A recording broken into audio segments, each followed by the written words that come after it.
Tinry namin yung Bresh and Bisco's Restaurant and Cake Shop dito sa may Session Road, Baguio City. What you love about their shop is talaga naman freshly baked ang mga cake nila dito. And talaga nakakatakam habang tinitignan mo nga itong mga ito, sabayan mo pa nung ice cream nila. Grabe, super perfect combination.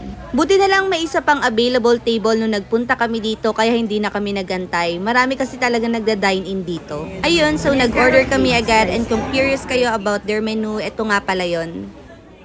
Yung in-order namin is yung carrot cake and strawberry cake. Strawberry, ang sarap.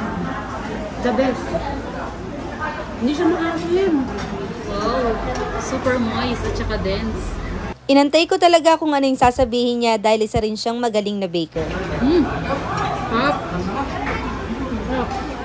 Super nagustuhan talaga namin yung cake nila, even itong ice cream. Hindi ka kasi talaga mauumay dahil sakto lang yung tamis.